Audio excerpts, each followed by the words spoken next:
Mon rôle va être de vous présenter une étude. On a beaucoup parlé de décroissance aujourd'hui, et moi j'ai cofondé avec plusieurs amis l'Observatoire des opinions écologiques, l'OBOP. Donc c'est un laboratoire d'études de l'opinion qui passe avec le partenaire Cluster 17, dont vous avez peut-être entendu parler, pour essayer de cartographier un petit peu l'état de l'opinion sur les enjeux écologiques, environnementaux.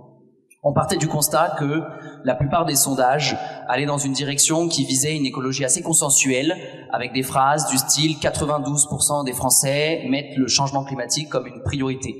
Ce qui est une phrase assez creuse, parce que derrière, il ne se passe visiblement pas grand-chose.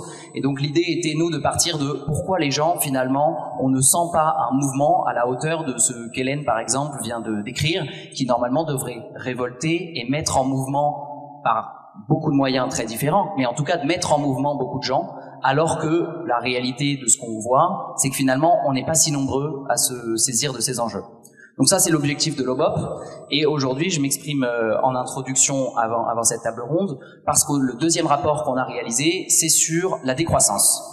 Notre idée, effectivement, c'était de savoir comment le mot d'ordre de décroissance, donc ce mot dont on a parlé toute la journée, était perçu dans l'opinion publique.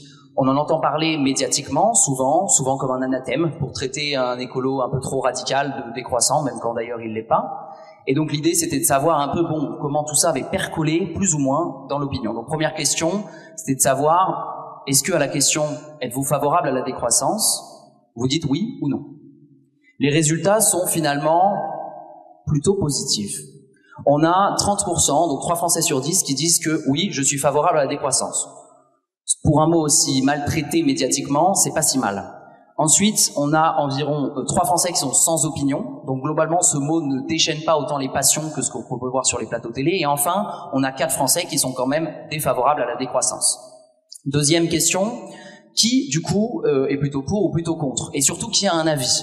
Parce que comme on le disait, 3 personnes sont sans opinion. Donc qui est mollasson sur ce mot qui avait normalement été créé dans le but de provoquer un débat? C'était un mot obus qui visait de tout de suite déclencher une réaction un peu très très vive.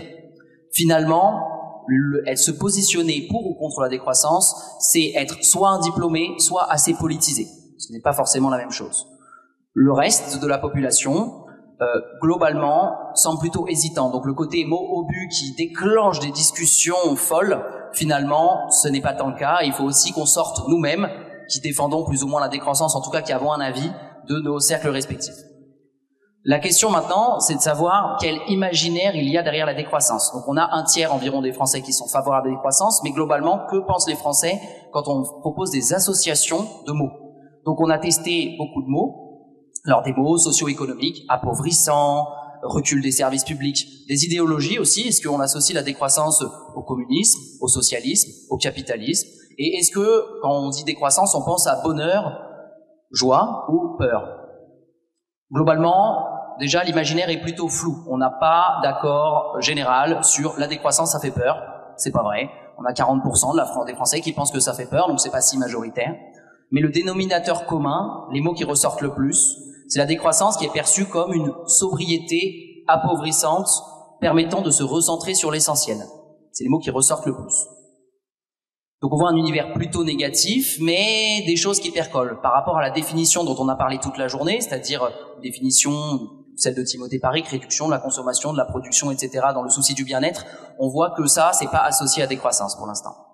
En revanche, un point intéressant dans une association qui ressort beaucoup idéologiquement, sur le capitalisme, la décroissance est très clairement identifiée comme pas reliée. C'est un mot qui n'est pas relié au capitalisme. C'est peut-être déjà quelque chose sur lequel on peut construire.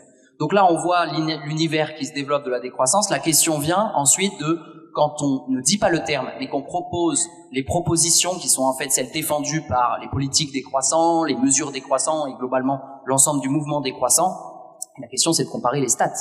Est-ce que finalement la décroissance n'est pas populaire comme mot d'ordre, mais les idées de la décroissance, est-ce qu'elles le seraient? Globalement, nous, sur la réduction de la consommation, c'est une idée qui est consensuelle en France. On a environ 55 voire 60% de gens qui sont d'accord. Alors on se dit consensuel non, mais en fait il y a que 15 à 20% de gens qui sont pas d'accord et une trentaine de hésitants. Ce qui fait que globalement c'est quand même plutôt un boulevard politique.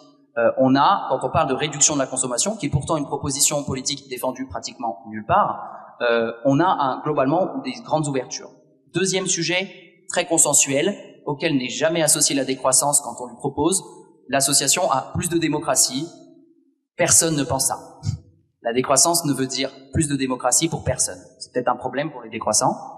Et par contre, quand on dit redonner le pouvoir politique à des assemblées citoyennes locales, le pouvoir, donc l'entièreté du pouvoir, la décentralisation de ce pouvoir, en réalité, là, on est sur quelque chose de très consensuel. Encore une fois, on a une 50aine de pourcents favorables, 35% hésitants et une 20aine de pourcents contre. Ce qui est intéressant, c'est que là, les personnes les plus contre, c'est une alliance sacrée entre l'électorat de Emmanuel Macron et celui d'Éric Zemmour. Pardon.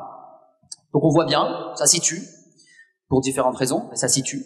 Et globalement, moins on est riche et diplômé, plus on a de chances d'être favorable avec cette proposition de décentralisation du pouvoir économique et politique vers des assemblées citoyennes locales. Là, on voit encore qu'il y a un champ de travail plutôt populaire qui n'est pas associé à la décroissance et qui est pourtant dans sa définition. Il y a un problème. Et enfin, une autre proposition qu'on a tentée plus radicale cette fois, préparez-vous, on a proposé de découper les grandes entreprises en petites coopératives gérées par les salariés. Je répète, découper. Découper, c'est sérieux. Et alors, la question, combien de pourcents favorables? Eh ben, on a 25% de la population, donc un Français sur 4 qui est favorable au découpage. C'est beaucoup, encore une fois. Et là, encore une fois, globalement, les gens les plus favorables à ces propositions ne sont pas l'élite économique. Donc, on voit bien qu'on a un score quand même assez élevé pour des mesures radicales et des scores très élevés pour des mesures qui sont normalement la définition de la décroissance. Finalement, ce qu'on constate, c'est que les idées d'un modèle décroissant sont plus populaires que le terme lui-même. La question maintenant, c'est de savoir comment agir si on défend ces idées. Est-ce que c'est par le mot d'ordre de décroissance qu'il faut continuer à populariser? Et si oui, comment on renforce l'adhésion aux idées qui vont derrière, qui font sa définition et qui structurent ce mouvement politique? Car il est sûr qu'aujourd'hui, cette association n'est pas encore parfaitement faite par tout le monde. Notre rapport va sortir dans 2 petites semaines. Il y aura beaucoup plus de choses à dire que je viens de résumer rapidement. Et j'espère que ça vous intéressera.